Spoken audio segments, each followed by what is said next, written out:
Production financing and commissioning in European Union and the United Kingdom. One of the things that we were very excited about is to essentially bring in a lot of insights relating to not only which markets are really showing that big fight back, but also which companies are heavily investing in content creation, content production, and a lot of early stage development that's really been the hallmark of the European continent and the European story.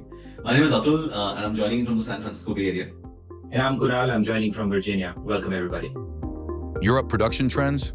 Unscripted delivers, steady returns in a fluctuating market. All right, so this is interesting. Just Europe, if you split it between scripted and unscripted, the averages for the last 4 years is almost 2/3, 1/3.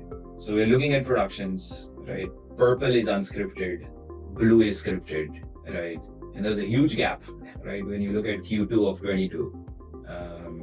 So boom time, Q2 of 22. So this is before the big Wall Street collapse. At that point, valuations were sky high. We were, there was almost like a revenge production surge after COVID.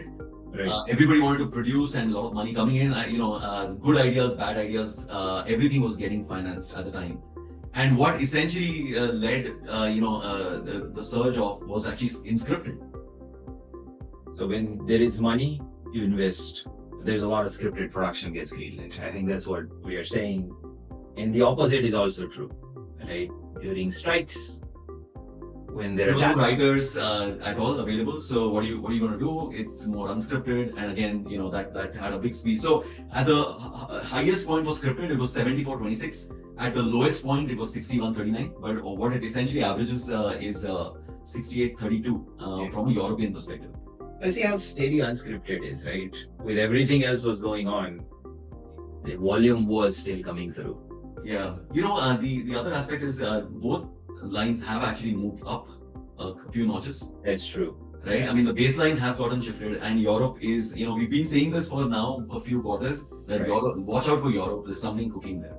And, it's you can see now in hard data terms as well. Europe commissioning trends for broadcasters. European broadcast market shows signs of sustained recovery. This is another very happy news that we would love to report to our members. Essentially that everyone's been complaining about broadcaster commissioning, and it looks like, Europe's found its mojo. Europe broadcasters, which is, you can actually see that, commissioning trends so this is purely for broadcasters, by the way. Folks, you're seeing overall productions commissioned by broadcasters on this slide. And you can actually see 2-3 patterns. One is the level is shifted. Right. Correct. And I mean, I'm just going to say that there was an impact of strikes, but came back up.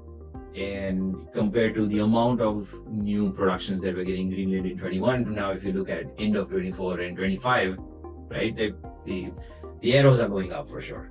That's right. And if we have some members who are not feeling the love, in terms of from the markets that they are coming from, our system obviously tracks all markets, all countries, all projects. So below each of these data points are thousands of projects. You can actually sort of study which countries are showing that growth. And if you're not in that market, then maybe you should change the markets that are in your mix at this point.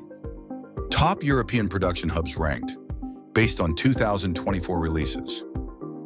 So that's essentially the stack. But one very interesting aspect that we thought we will actually do is we wanted to look at which are the top countries for different groups.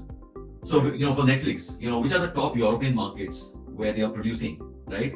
And if you had those questions coming into this meeting, worry not, we have the answers. And so for Netflix, it's UK is the top, as far as 2024. Releases were concerned. Yeah. Followed by France.